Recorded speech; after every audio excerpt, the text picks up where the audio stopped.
are listening to a free version of Majority Report with Sam Steeder. To support the show and get another 15 minutes of daily program, go to majority.fm, please. The Majority Report with Sam Steeder. It is Tuesday, May 28th, 2019. My name is Sam Steeder. This is the 5-time award-winning Majority Report. We are broadcasting live steps from the industrially ravaged Gowanus Canal in the heartland of America, downtown Brooklyn, USA. On the program today, John McCain of Data for Progress on effing gerrymandering and the DNC blacklist. Also on the program today, Supreme Court punts on dealing with Roe v. Wade head on in this term, or I should say the next term. And Missouri is days away, however, from effectively having banned abortion in the entire state. Meanwhile, in Texas, the Secretary of State resigns after attempting to disenfranchise 100,000 voters and making a big boo-boo. Speaking of boo-boo, Joe Biden plans to ride underexposure and low enthusiasm all the way to the White House. The Brexit Party makes big gains in the British contingent to the EU Parliament. Trump White House launches the war on climate change. Hope Hicks faces subpoena. Apparently, she gets to choose whether she's going to comply. Must be nice. And a major opioid trial begins today in Oklahoma. All this and more on today's program. Ladies and gentlemen, hope that you had a good Memorial Day weekend. Apparently, Michael never made it back from his extended break. He is on a retreat, full retreat. And but everyone else is here with us today. Hope you had a good Memorial Day. Fairly quiet weekend as far as these things go in terms of news. Donald Trump, of course, is in Japan, and he is ostensibly negotiating trade deals or just going over. I think he criticized, as soon as he landed, criticized some of the hospitality, but then said good things about Japan buying weapons from us, which is always nice. We've got the best guns. Make some deals. Planes, rockets, missiles. They bought those. I mean, we don't have that clip, do we? It just occurs to me, that clip. I heard it over the weekend.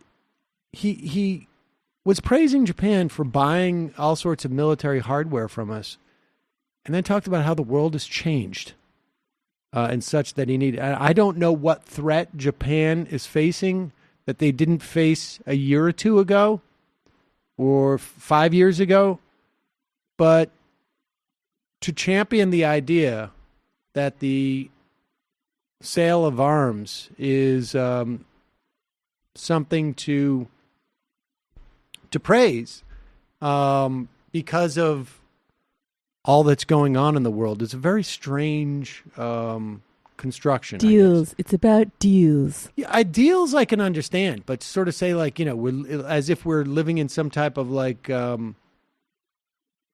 belligerent. I can't even say the word. Belligerent. Thank you. Era is, I don't know, a little bit scary. I found the whole thing a little bit disturbing. But the disturbingness did not end there. Apparently, would this happen over the weekend? Kim Jong-il, criticized Joe Biden and John Bolton, called John Bolton a warmonger. They must be reading, they must have good intelligence reports that Iran in some ways is trying to isolate John Bolton in the administration. And maybe this was also, this was a way to reach Trump with a little bit of a little bit of medicine, a little bit of sugar. The medicine, John Bolton is a warmonger, and also Joe Biden, not that bright. And here is Trump responding to this. Does it give you pause at all to be appearing to side with a brutal dictator instead of with a fellow American, the former Vice President Joe Biden? Well, Kim Jong-un made a statement that Joe Biden is a low IQ individual. He probably is, based on his record. I think I agree with him on that. But in terms of criticism that you're sort of supporting a dictator instead of an American vice president? Well, when I look at what's been done by our vice president and the president, when I look at the horrible Iran deal that they made, look what happened since I terminated the Iran deal. Look what has happened to Iran. Iran, when I first came into office, was a terror. They were fighting in many locations all over the Middle East. They were behind every single major attack, whether it was Syria, whether it was Yemen, whether it was individual smaller areas, whether it was taking away oil from people. They were involved with everything. Now they're pulling back because they've got serious economic problems. Well, I mean, aside from the fact that I may agree with the worst president in the history of our country, arguably, and a brutal dictator on Joe Biden's, on the estimation of Joe Biden, I got to take a little exception with what Iran was doing before. Certainly they were funding terrorism around the Middle East. When you talk about Yemen, I think arguably we spread as much terror there as Iran, perhaps maybe in some respects even more, because we certainly have enabled the killing of thousands upon thousands of civilians, not to mention just, what has been created there in terms of famine and whatnot, and an inability to deal with the famine and natural disasters there. So I don't know. But it's interesting to see Joe Biden's no appearance, no enthusiasm plan getting under Donald Trump's skin, even abroad. Pretty impressive stuff. Folks, it may feel like cybercrime is something that happens to other people, but stealing data from unsuspecting people on public Wi-Fi is one of the simplest ways for hackers to make money. When you leave your internet connection unencrypted, you might as well be writing your passwords and credit card numbers on a huge billboard for the whole world to see. Protect yourself today with ExpressVPN. ExpressVPN secures and anonymizes your internet browsing by encrypting your data, hiding your public IP address. ExpressVPN has the easy-to-use apps that run seamlessly in the background of your computer, your phone. Turning on ExpressVPN protection only takes one click. Super easy. And it costs less than $7 a month. ExpressVPN is rated the #1 VPN service by TechRadar. It comes with a 30-day money-back guarantee. Look, you can protect your online activity today. Find out how you can get 3 months free at expressvpn.com/majority. That's express, EXPRESSVPN.com/majority for 3 months free with a 1-year package. Visit expressvpn.com/majority to learn more. Hey, I've said this before. We have it's rare. Look, I like all the products that we discuss on this show. There's sometimes we get ads. I reject them, but the New Yorker is one of the few ads that we run where I feel like, oh, that reflects well on us. New Yorker represents the best writing in America today, both online and in print. The New Yorker covers a full range of topics, including politics, international affairs, climate change, popular culture, fiction, and food, as well as unique subjects like the world's diminishing supply of sand and heirloom beans. Who knew?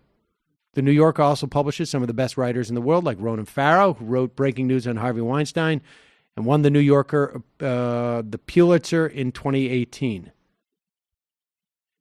Helen Rosner, James Beard Award-winning food writer who joined the New Yorker as a roving food correspondent in 2018, covers all things gastronomic. There's all sorts of things. What we just have a writer from the New Yorker on most recently? I don't know. You go through some of the pieces, and we've had Masha Gessen on many times before, and writing about Pelosi's tactics affirm the Trumpian style of politics, which is, I think, a huge problem, frankly. Piece on I.M. Pei, who died, was it this weekend? Famous architect. I'm sure you're familiar with it. If you're not, you should check it out. They got Jane Mayer. They've, of course, got Jane Mayer. Piece on whether Beto can bounce back. Dubious, but that doesn't give the answer. Just gives the question. Now you can get 12 weeks of home delivery on the print edition, as well as unlimited access to NewYorker.com with 10 to 15 exclusive site-only stories every day for just $6. That's half the regular price. You also get the New Yorker tote bag, as well as access to apps, online archive, crossword puzzle, and more. Just go to NewYorker.com/majority, NewYorker.com/majority. Enter the code majority for that awesome, awesome deal. And lastly, if you're looking for something to give to your dad or to give to a new graduate, get them a one-size-fits-all gift, like a new oral health routine with Quip. I mentioned this before. I gave one to my sister. My sister literally unprompted sent me a text like, my dentist said that my teeth look better. From a hygiene standpoint. With guiding features like a built-in 2-minute timer that reminds you when to switch sides, a sensitive sonic vibrations that are gentle on sensitive gums, Quip makes sticking to good habits simple. And if you sign them up for a subscription, they'll get brush heads delivered automatically on a dentist-recommended schedule every 3 months for just $5. It's no surprise that Quip is one of the first electric toothbrushes accepted by the American Dental Association. And with the Quip electric toothbrush, you can show your thanks when it really counts. Folks, I've said this a million times. The thing about dental hygiene, you got to do it every day. You get an electric toothbrush, too big, doesn't fit on your sink, falls, it's uncharged, whatnot. Quip gets away, it dispenses with all those problems. It is basically the size of a regular toothbrush. It's far more stylish.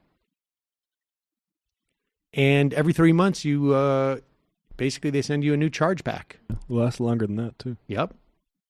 New brush heads all the times. That's why I love Quip. With over 1 million happy, healthy mouths do too, rather, I should say. Quip starts at just $25. If you go to getquip.com/majority right now, you can get your first refill pack free. That's your first refill pack free at getquip.com. That's GETQUIP.com/majority. Let's do this Klobuchar thing. This is pretty funny. We don't do a lot of coverage of Amy Klobuchar's candidacy, in part because there's 25 people out there running now, I think, for the office. In part because we don't think that she's going to be a major factor in this race.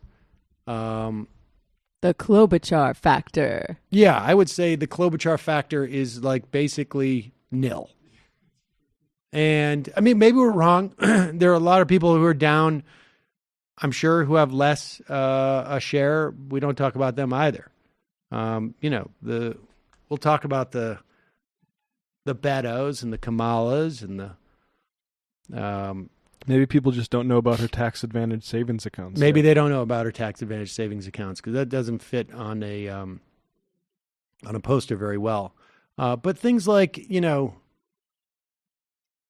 I don't know. Amy for America, I guess it's AA. I don't even know that people, like, I wouldn't even. It's AM. Yeah.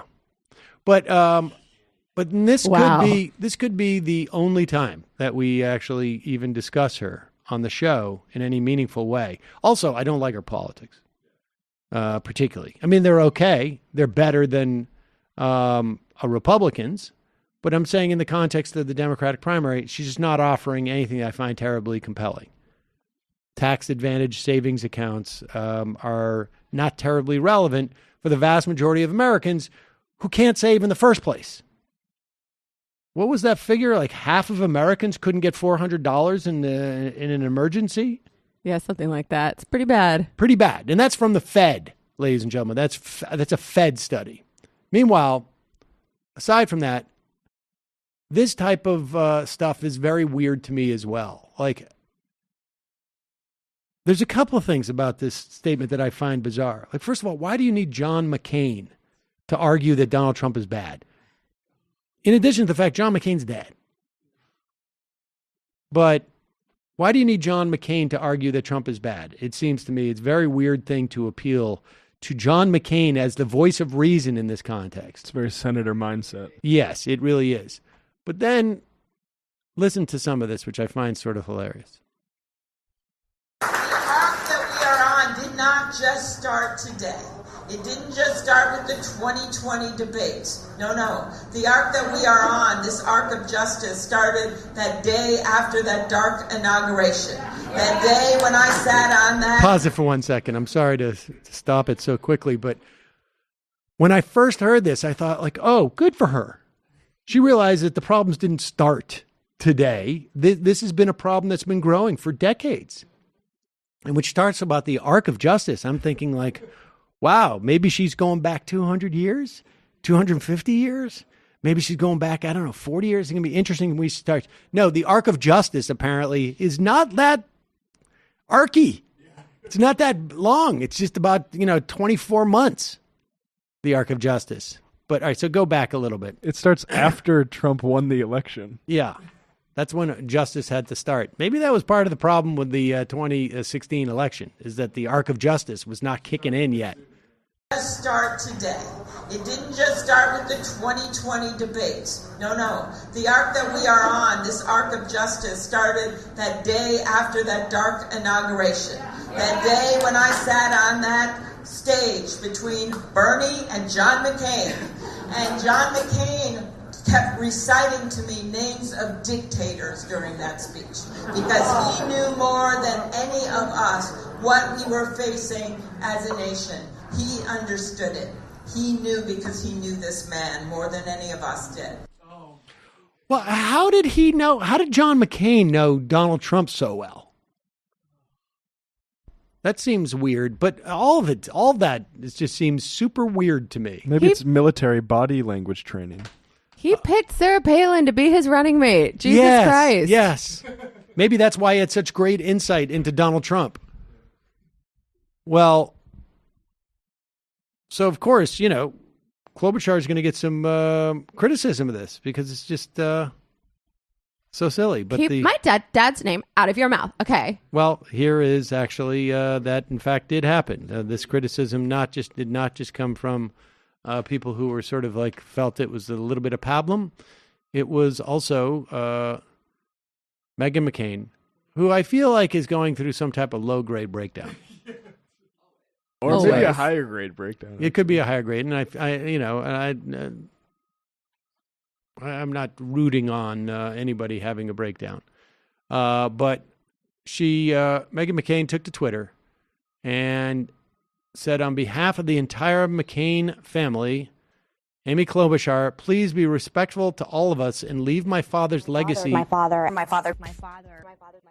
and memory out of presidential politics, which is, it's pretty stunning. He ran for president. His dad, I don't remember her ever speaking up like this when the millions of times that people have cited what Trump said about McCain, not just Trump, but I'm saying everybody who's cited. It just seems like a very weird hill to die on. I don't know what the fight is about there, but apparently maybe Meghan McCain does not like Amy Klobuchar, or I don't know what. Very strange thing for her to come out at that time. And isn't she supposed to be one of those like moderate Democrats who can reach across the aisle and work with all the moderate Republicans that Meghan McCain likes so much? Yeah. You hate to see the center break down like this. It really is a shame. The center is not holding. The center is not holding. All right, we're going to take a quick break. When we come back, we'll be talking to Sean McElwee.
We are back. Sam Seder on the Majority Report on the phone. It is a pleasure to welcome back to the program the founder and CMO, that is Chief Meme Officer to you, Sean McElwee of Data for Progress. Welcome back to the program, Sean.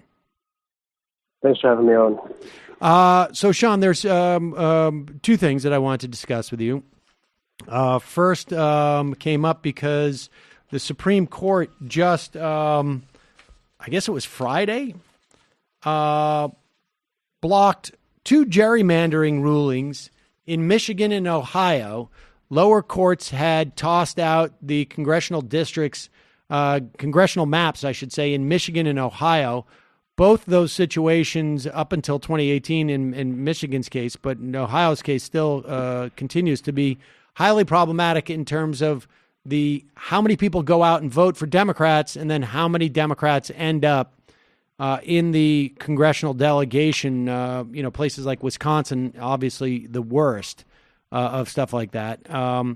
And you are part of a new initiative to, I guess it's what the kids are saying today, fuck gerrymandering. Well, tell us about that. Yeah, absolutely. So we teamed up with the folks at Pod Save America, Whoa, Media. Whoa. Excuse me? Yeah.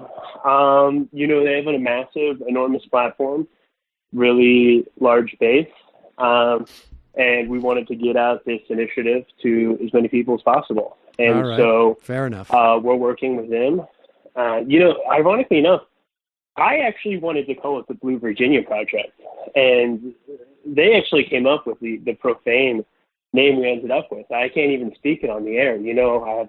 I don't like saying swear words. So I don't know. Yeah. So the idea behind this is that, yeah, absolutely, the courts have for the most part stalled on gerrymandering.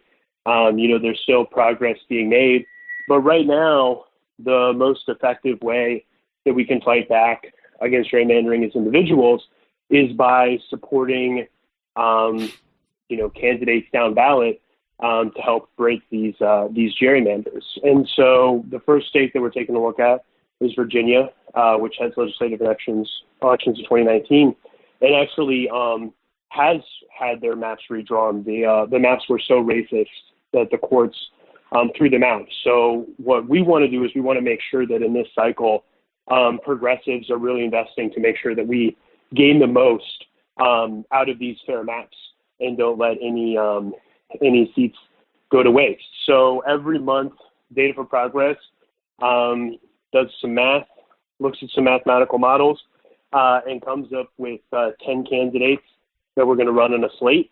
And folks can donate to those 10 candidates on the slate. None of us take anything off of the top. It just goes directly to the candidates.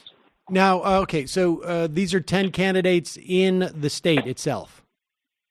Like running for per state? The House of Delegates and State Senate. Okay, but per state. You don't do like 3 in Virginia and then 3 in, I don't know, Pennsylvania.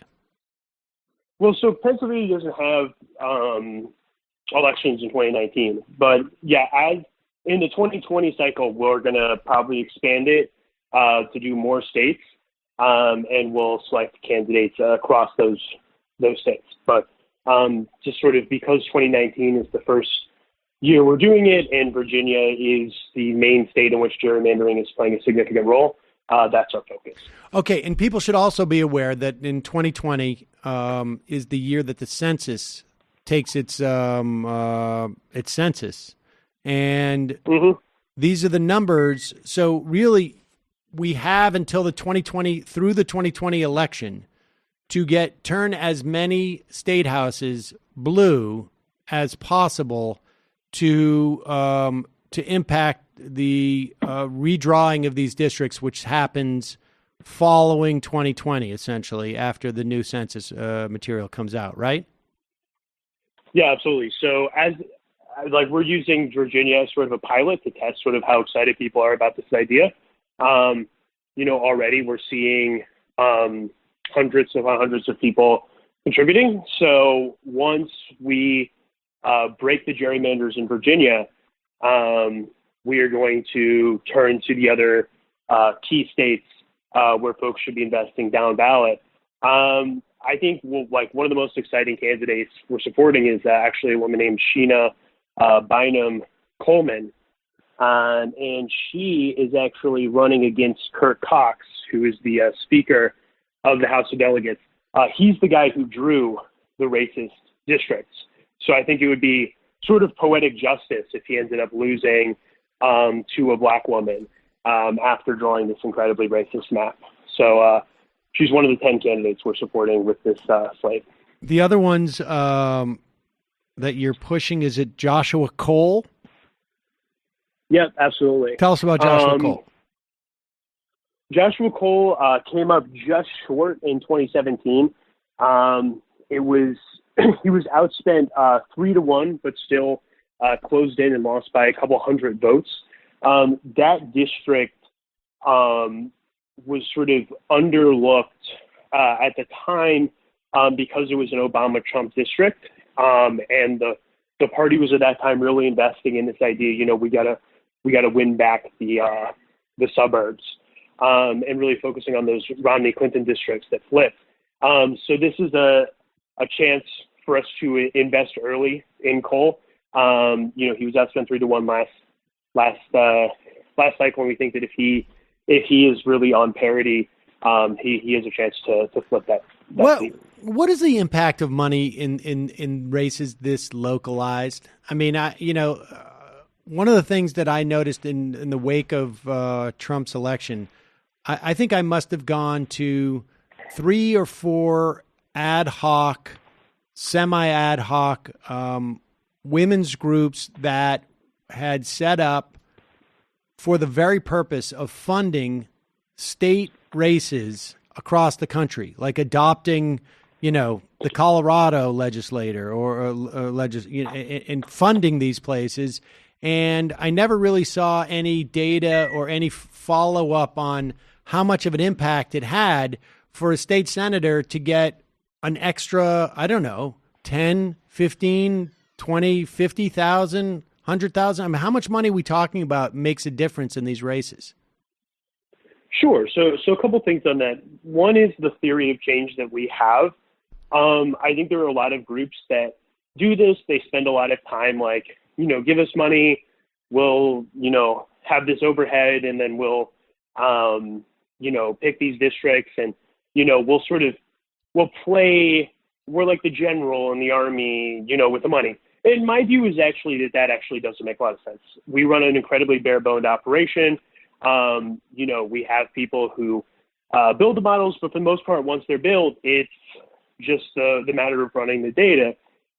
So we don't like to do the thing where we our generals on the battlefield, making PAC expenditures and in-kind donations. Our view is we find the races that we believe are the most likely to be the pivotal seat, the sort of last seat that flips, and we encourage you to give the money there. There's no overhead. It's just an Act Blue form that we continuously update. So we really try to do as bare bones as possible.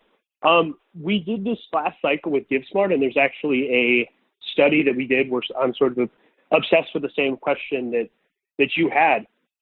And our targeting was incredibly precise. Right at the pivotal district, nearly all of our money went to races that were decided by fewer than 10 points. Most of the money going to races that were decided by fewer than 5. And multiple races that we supported ended up in recounts, which shows you just how close those races are. And we ran a regression model controlling for a variety of factors. And we found that being on the GiveSmart list did predict a higher probability of winning than what would expect for just controlling for sort of district-specific factors like Clinton's share of the 2016 vote. So we're fairly confident that this money has a big impact. And the last thing I'll say is these races are often, won and lost by a couple hundred votes. In many cases, these candidates are raising, a couple $100,000 would be a big campaign. And so if you're considering, giving money to be the extra $10 on a presidential campaign that's already going to raise $10 million in a quarter, why not be the extra $10 or $15 that decides whether or not a campaign can, pay for a mailer or, pay their canvassers to do another walk. Most of these candidates are not going up on airs with expensive TV ads. You're funding the bare bones operation. So your money's going to go a lot further than, being another dollar in a consultant's wallet. There's got to be some type of, a figure where you can say $1 to a state Senate campaign or a state assembly person campaign is the equivalent of giving $100,000 to a presidential campaign, right? I mean, that's more or less what it's got to be. Your $1, relatively speaking, can have that type of impact. All right, let me ask you this question about the. You know what? Now that you've asked me, I will sit down the team and we'll work on those numbers, and as soon as we have them, I'll come back on the show and share what we found. Oh, you mean Sean? None of the guys at Pod Save America thought to look into that stat? No? Oh, that's weird. All right. Well, because they're so knowledgeable about politics. It seems like a fairly obvious question for them. That's all right. I'm just curious. That's all right. We'll partner with you. No, because they're so funny. They're so funny. But anyways. We'll do a partnership with you. No. That's fine. That's fine. They've got a much bigger platform. I understand, Sean. Now, so let me ask you this. When you have the 10 candidates, how do you choose? How do you decide that it was going to be 10? Did you say, let's do 10 as a round number, or we're only going to do candidates where we think our money has an X percentage chance of changing the outcome? And also in that question, to what extent did you guys assess their politics? Like you clearly like the Sheila Bynum-Coleman race, and you like Joshua Cole. Do you have people in there that you'd be like, well, they're not on my wing of the party, but at the end of the day, the most important thing is we need these seats. We need to have the congressional districts drawn in a way that gives Democrats at least a chance, if they get more votes, to have more representatives. Yeah, so the 10 is, reasonably arbitrary, but I will say that the number stays the same, but the people that we're supporting is going to change each month. So we are going to be recalibrating based on, how the first month turns out. If we have a candidate who, was on the first round and we're looking at their numbers and we're feeling pretty confident, then we're going to sub in someone else. On the question about the ideology, that's definitely something I've been thinking a lot about. It was something we didn't weight heavily in our Give Smart initiative. And what I am doing right now, we're actually working on about 4 different down ballot projects that are each going to have different missions, because we really want people to feel empowered when they're giving money down ballots. So we are planning and should be rolling out very shortly an initiative that is explicitly focused only on progressive candidates. And then we will have climate and a very interesting immigration criminal justice initiative as well. And I assume you're doing those with like Slate Gab Fest and who else? What else are you going to do? Like one with the Joe Rogan show or something like that? Sam, do you want to partner with us on the progressive down ballot? We can talk about that. Right. Sure, we can talk about that. Come by happy hour and we'll talk it out. I very well may do that. All right, so you just negged me into partnering with you on. That's how do you think? What do you think this is all about? How do you think this business got built? So all right, so we put a link to the F Gerrymandering campaign at the where you can go to the Act Blue page and you can contribute. I mean, we've been saying this around here for a couple of years. This is the dollar for dollar. This is where you're going to get the most value out of your campaign contributions.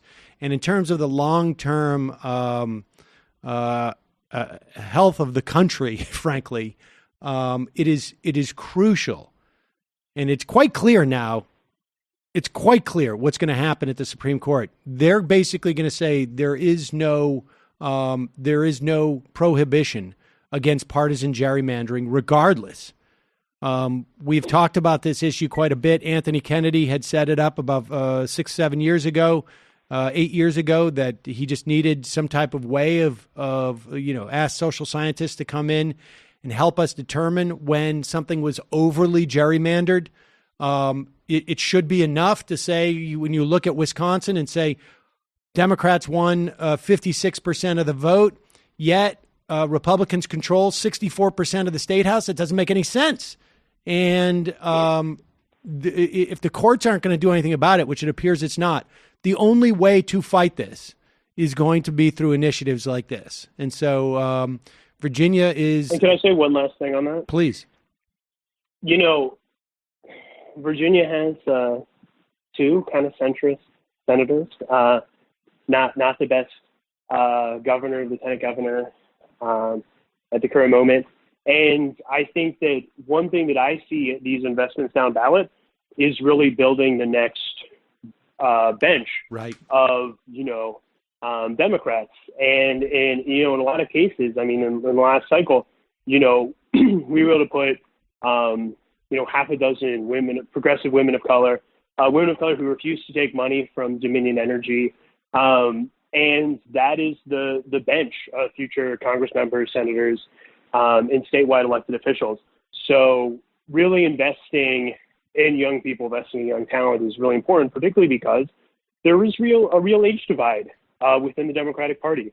Younger representatives and legislators tend to be much more committed to the progressive movement and the values of the progressive movement than the older legislators are. Okay. And lastly, if you can, I would love John Favreau's autograph. That would be great.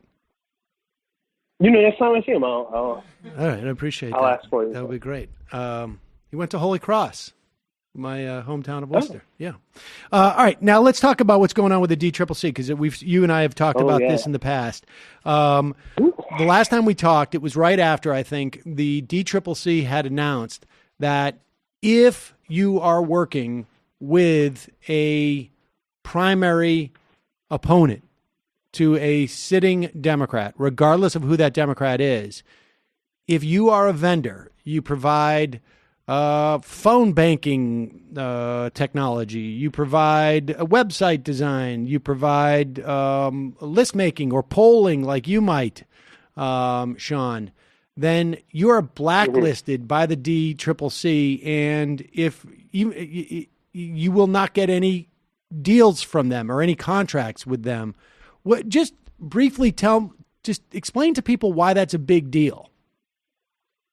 Sure. I mean, in a lot of ways, it ended up being not as much of an impediment as the DCCC had hoped, because a lot of vendors are still willing to work with these progressive challengers. And if you want, I can explain why. It's that in the 2018 cycle, there was a lot of new Democrats who are being recruited, not like new Democrats in the sort of caucus, but like new Democrats who, people who had run for office before. And so they really relied heavily on the DCCC to tell them who to work with. So the DCCC was able to sort of like use that power. In this cycle, most of these Democrats are running for a second term in red to blue districts. So if, you already have been using a vendor that you trust, you don't need the DCCC to recommend that vendor for you. But the idea that the DCCC theorized was that basically they were going to be able to starve these primary challengers from vendors. I mean, to some extent it worked. There were, Marie Newman lost, I believe it was a mail vendor and a digital vendor and then a polling vendor. But the problem that the DCCC, I think, didn't foresee was that within a couple of days, they were flooded with mail vendors, digital vendors, and pollsters who were more than willing to work with them. And who is Marie Newman? Just be cleared on that. Oh, sure. Yeah, sorry about that. Marie Newman is running against Dan Lipinski. Dan Lipinski is a member of Congress, a Democrat in finger quotes from Illinois' 3rd. He is anti-gay. He's the only Democrat who opposed the recent legislation to extend civil rights protections to LGBT Americans that Democrats passed to the House. He is anti-choice. He's the only Democrat who is a member of the pro-life caucus. And not only is he a member, he is actually the co-chair of the pro-life caucus. He voted against the Affordable Care Act after working to water down contraception access. And then he actually refused to endorse Obama in 2012. So now he comes from a deep red. Yeah. He must come from a deep red district, right? I mean, that's the only way that you could justify having a Democrat who votes on all of the at least substantial issues that we talk about over the past couple of years with Republicans. So his district must be super deep red for the DCCC to be protecting him, because you don't understand, Sean. If it's not for Dan Lipinski, that district would obviously have a Republican, correct? Well, turns out that is not true. That district, Clinton won it by double digits. It is a safe district. It's so safe that Republicans basically don't even bother contesting it. Last cycle, the person who ended up winning the Republican primary was a literal neo-Nazi. So, yeah, it's not a district that Republicans are interested in contesting. It will not be a district that they're going to contest if Newman won. There is absolutely no excuse for protecting Dan Lipinski. And, to be honest, it's really despicable at a time when Republicans are passing abortion bans that the congressional arm of the Democratic Party is, working tooth and nail to protect an anti-choice incumbent. Didn't Cheryl Bustos, didn't she just now have to pull out of a fundraiser for Lipinski because of this? And she is is she the chair of the DCCC? Yeah, she is, and it's actually worth noting. Is she going to get on a blacklist because of this? I mean, is she going to blacklist herself? I mean, if you take a look at last cycle, Ben Ray Lujan was the chair of the DCCC. He's not, I think, like a sort of Ilhan Omar or AOC style progressive, but he is, you know, to the left of center of the Democratic caucus. And he actually refused to endorse Dan Lipinski. And at the time, reporters were speculating the reason he refused to endorse Dan Lipinski is that Dan Lipinski refuses to pay dues to the DCCC. He says he refused to pay dues because he wants to only select members who agree with his right-wing values. So not only is the DCCC going to bat for this horrible incumbent, they're going to bat for an incumbent who doesn't even pay dues. So by their own sort of logic, this is not someone that they should be protecting. It's quite frankly just, I think, shows how, you know, how much this institution has been poisoned.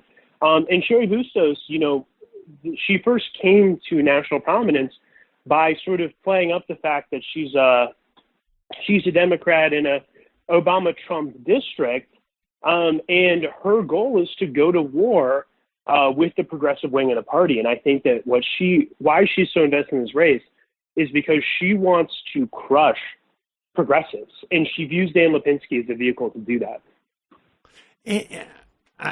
What do you think it's about Lipinski, or do you think it's just about the institution? I mean, if it sort of feels like maybe Lipinski, like, you know, I don't know, has pictures of him and Obama in some like compromising situation. I mean, what is that? What is that about? So I really think that there's two things working here. One is that the way that Bustos won the DCCC chair was promising to really take a hard line on challengers and really making sort of incumbent protection from primaries her top priority, which is, you know, ironic given that the DCCC always pitches itself publicly as this organization focused on frontline Democrats. But they didn't choose Bustos because they wanted to win over frontline Democrats. They picked Bustos to protect centrist incumbents in safe seats.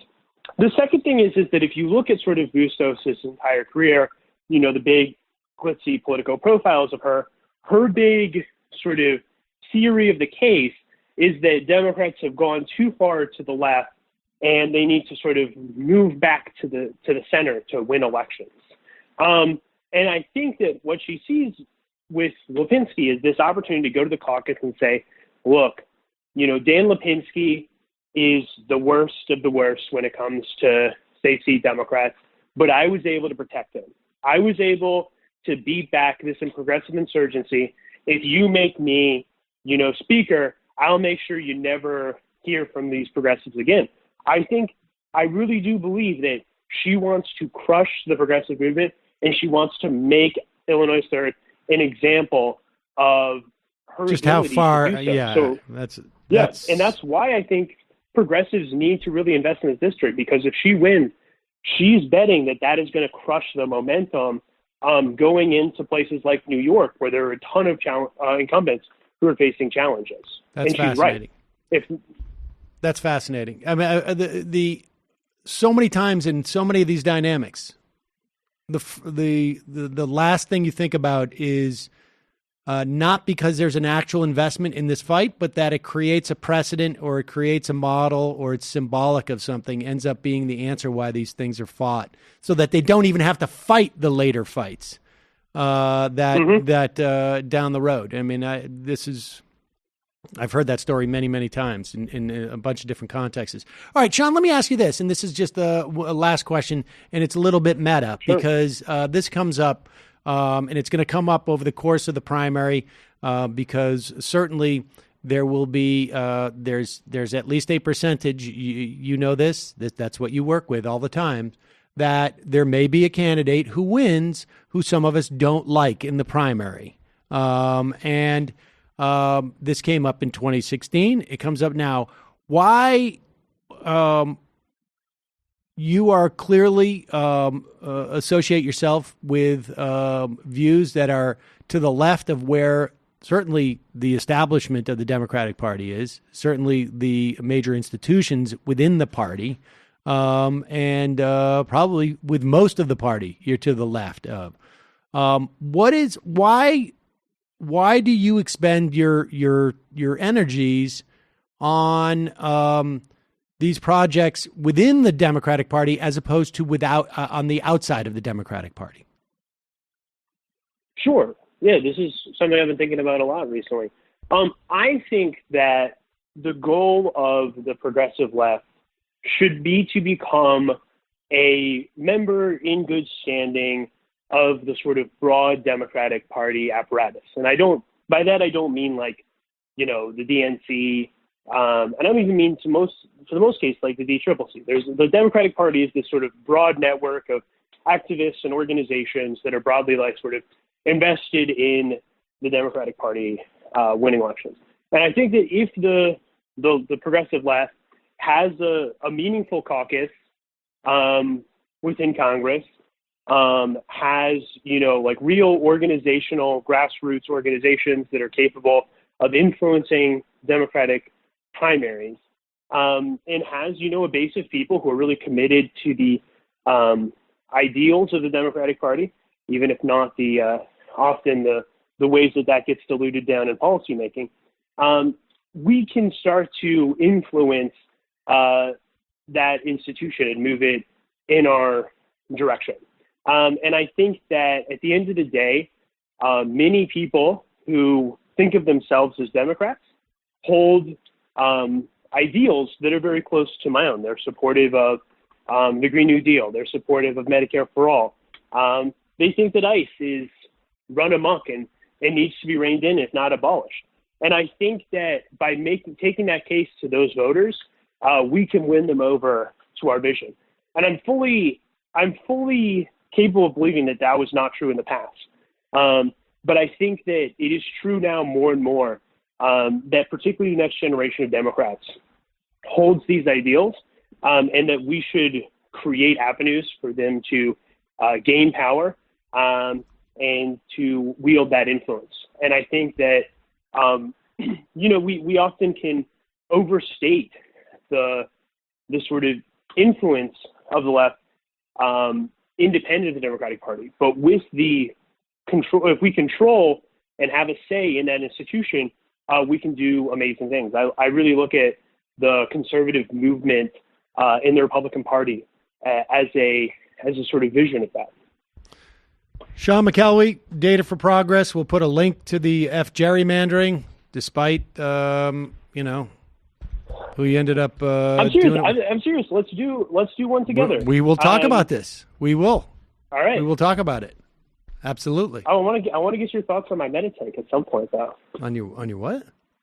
Well, we can get your thoughts on my Meditank. Your thoughts on your Meditank? Meditank.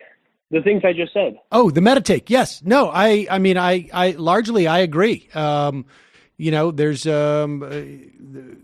it would be nice to own the levers of the apparatus, frankly, and to at least have a hand on the apparatus. That's I like the idea of taking control of pre-existing institutions. That is the most successful route, in my estimation, to change. But we will talk more about that in the future. Sean McElwee. Just one. Okay. What? What is it? I was just going to note, like AOC, I think that there are a lot of people who have been won over to her view, and a lot of what you might call normie Democrats who see her and look up to her. And I think that's an incredible amount of influence that the left has. And Huge. I think it's something that we should invest in doing more and more. I agree totally. Sean McElwee, Data for Progress. Thanks so much, buddy. We'll talk to you later. Have a good one. Bye.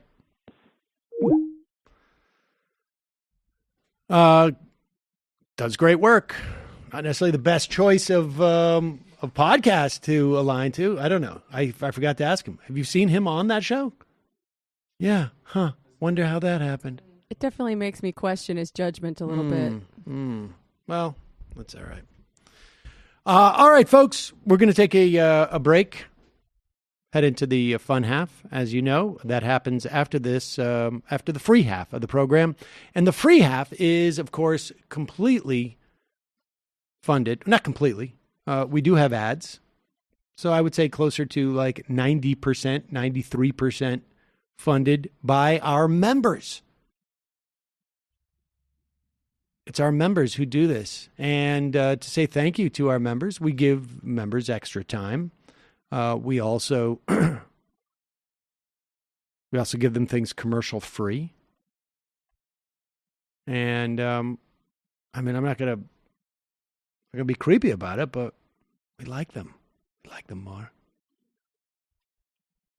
JoinTheMajorityReport.com. Head over to JoinTheMajorityReport.com. Become one of those people who support this show and get this extra stuff. And of course, if you are one of those people who you've run into some financial difficulties right now, some people living on a fixed income, some people run into just life stuff happens, but you would like the extra content every day, it would be helpful to you and you're interested in it, send us an email at majorityreporters@gmail.com. Give us a little bit of time and we will hook you up.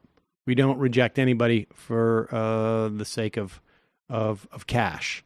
JoinTheMajorityReport.com. Also, JustCoffee.coop, fair trade coffee, tea, or chocolate. Support a great company.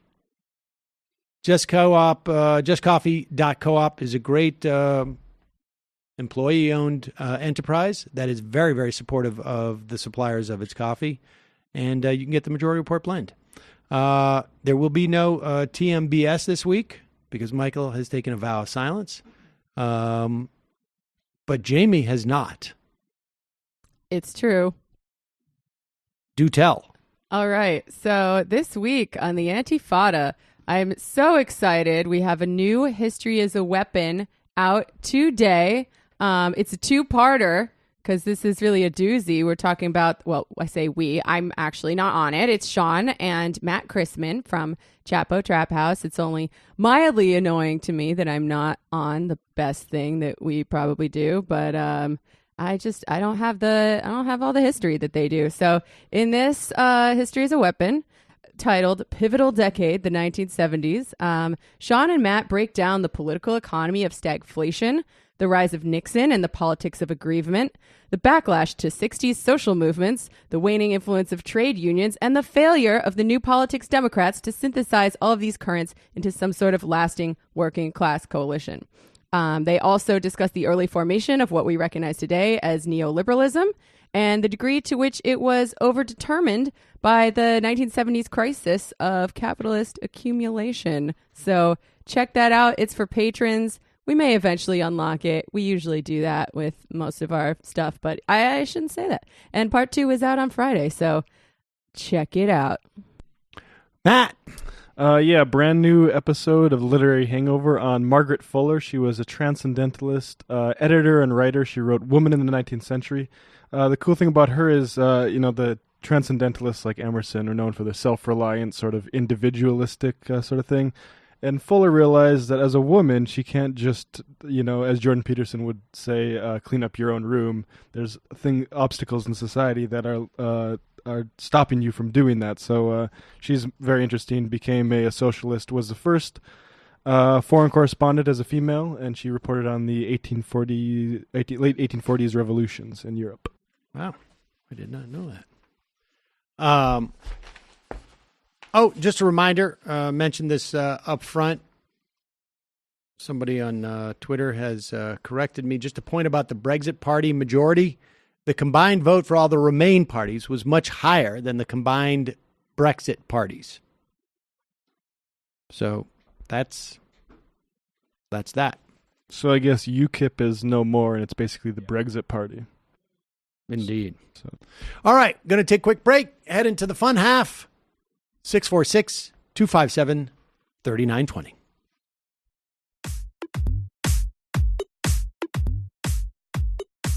Left is best. Jamie and I may have a disagreement. Yeah, you can't just say whatever you want about people just because you're rich. I have an absolute right to mock them on YouTube. He's up there buggy whipping like he's the boss. I am not your employer. You know, I'm tired of the negativity. I'm sorry. I didn't mean to upset you. You're nervous?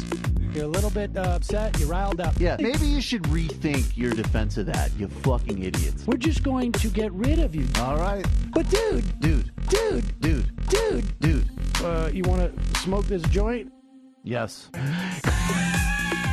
Do you feel like you are a dinosaur?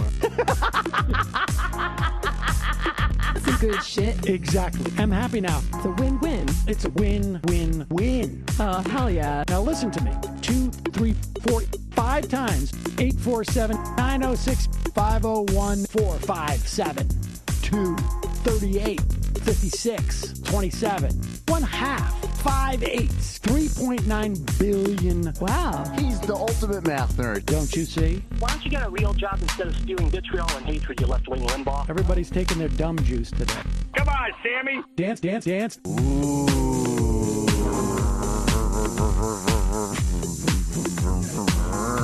Rand Paul. I had my first post-coital scene with a woman. I'm hoping to add more moves to my repertoire. All I have is the dip and the swirl. Fine, we can double dip. Yes, this is a perfect moment. No.